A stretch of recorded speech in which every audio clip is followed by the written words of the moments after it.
স্বপ্ন ছিল পড়াশোনা শেষ করে পরিবারের হাল ধরবেন, বাবার শূন্যতা পূরণ করবেন নিজের শক্ত হাতে। কিন্তু ২৪ বছরের রাজিয়া সুলতানা তিস্তার সেই স্বপ্ন আজ হাসপাতালের করিডোরে থমকে আছে। চাঁপাইনবাবগঞ্জ সদর পৌর এলাকার কাঁঠালবাগিচা মহল্লার মেয়ে তিস্তা নবাবগঞ্জ সরকারি কলেজের দর্শন বিভাগের অনার্স তৃতীয় বর্ষের শিক্ষার্থী। ২০২২ সালের ৩১ জুলাই জানতে পারেন তিনি ক্রনিক কিডনি ডিজিজের শেষ ধাপে আছেন।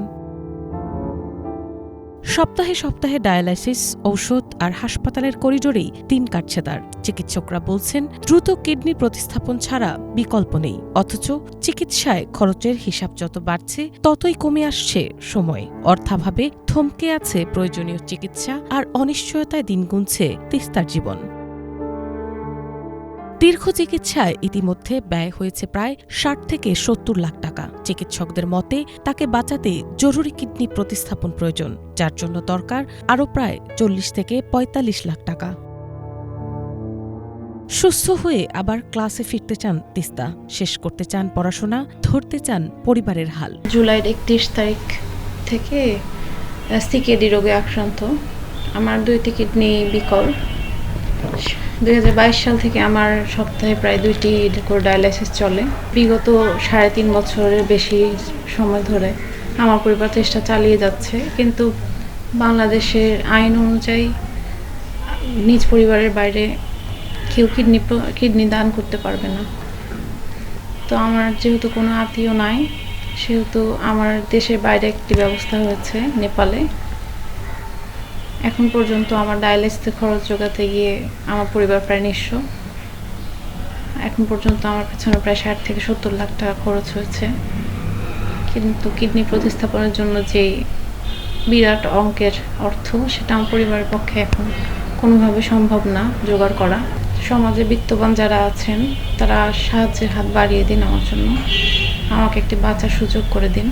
আমি সকলের সহযোগিতায় আল্লাহর রহমতে আবারও বাঁচতে চাই সুস্থভাবে। তিস্তার বাবা আসলাম হোসেন মারা যাওয়ার পর পরিবারে উপার্জনের দায়িত্ব পড়ে বড় ভাই মোহাম্মদ ওয়ালিদ হোসেনের ওপর। সড়ক দুর্ঘটনায় এক পা হারিয়েও থেমে থাকেননি তিনি। বর্তমানে তথ্য ও যোগাযোগ প্রযুক্তি অধিদপ্তরের একটি প্রকল্পে ফিল্ড আইটি টেকনিশিয়ান হিসেবে কর্মরত তিনি।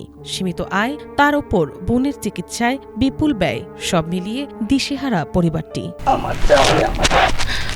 যেহেতু আব্বু নাই, আমার 2টা ছেলে মেয়ে সুস্থ থাক, বিশেষ করে আমার তিস্তার কিডনি স্থাপন হোক, সে সুস্থভাবে আমার কাছে থাক, সে কলেজে পড়ালেখা করুক, সুস্থভাবে জীবনে কিছু করুক।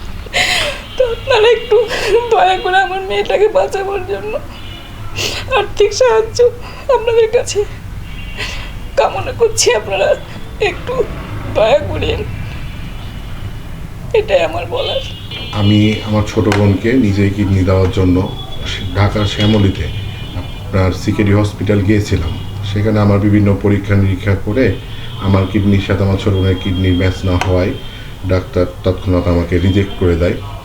তারপরে আমরা বিভিন্ন মাধ্যমে আসলে চেষ্টা করছিলাম কীভাবে আমার বোনের কিডনিটা প্রতিস্থাপন করা যায়। এর মধ্যে ডায়ালিসিস চলছিল। এর মধ্যে নেপালে একটি জায়গা পাওয়া গেছে যেখানে তার কিডনি প্রতিস্থাপনের জন্য একটি সুযোগ হয়েছে, কিন্তু যা বাংলাদেশি টাকা প্রায় ৪০ থেকে ৪৫ লক্ষ টাকা। এত বিপুল পরিমাণের অর্থ আসলে আমার পরিবারের পক্ষে জোগাড় করা সম্ভব না। সহপাঠী ও শিক্ষকরা বলছেন তিস্তা একজন মেধাবী ও সম্ভাবনাময় শিক্ষার্থী। তার চিকিৎসার জন্য সমাজের বিত্তবান ও সহৃদয় মানুষের সহযোগিতা প্রয়োজন। এমন এক পর্যায়ে গেছে তার কিডনিতে লাস্ট স্টেজে চলে গেছে। এখন প্রতিস্থাপন করতে না পারলে তার জীবনটা হুমকির মধ্যে পড়ে যাবে। তো সমাজে যারা প্রভাবশালী আছে, বিত্তবান আছে, তারা আমাদের পাশে দাঁড়াক, তিস্তার পাশে দাঁড়াক। আপনারা যারা বিত্তবান আছেন, দয়া করে আমাদের দিকে সাহায্যের হাত বাড়িয়ে দিবেন, যেন তিস্তা আবার আমাদের মধ্যে সুস্থ হয়ে ভালো মতো পড়াশোনাটা কন্টিনিউ করতে পারে। আমরা চাচ্ছি যদি আমরা সকলে তার সহযোগিতা হাত বাড়িয়ে দিই, তাহলে সে আবার সুস্থ হয়ে আমাদের মধ্যে ফিরে আসতে পারে। তাকে আমরা চাই সুস্থভাবে যেন সে বেঁচে আসুক, এবং তার সহযোগিতা করার জন্য সবাইকে ধন্যবাদ। বিভাগ থেকে এবং কলেজ থেকে আমরা চেষ্টা করেছি কিছুটা সাহায্য করতে, এবং আমাদের সাধ্যের মধ্যে বা সক্ষমতার মধ্যে যতটুকু পেরেছি সর্বোচ্চটা দিয়েই করেছি। এখন আমরা এই শিক্ষার্থীটাকে আমরা চাই যে বিভাগে সে আবার সুস্থ হয়ে ফিরে আসুক। সমাজের বিত্তবানদের প্রতি আবেদন জানাই যেন এই শিক্ষার্থীর জীবন বাঁচার জন্য এবং তাকে সুস্থ করে তোলার জন্য, তার কিডনি প্রতিস্থাপন করার জন্য যে অর্থের প্রয়োজন, সবাই যদি আমরা এগিয়ে আসি তাহলে অবশ্যই আমরা এই সম্ভাবনাময় মেধাবী শিক্ষার্থীকে বাঁচাতে পারবো ইনশাআল্লাহ। দ্রুত ফুরিয়ে যাচ্ছে সময়। একটি তরুণ জীবনের সামনে এখনো অনেক পথ বাকি। সমাজের সকলের আন্তরিক সহযোগিতাই পারে তিস্তাকে ফিরিয়ে দিতে তার স্বাভাবিক জীবনে। Bangla vision news desk.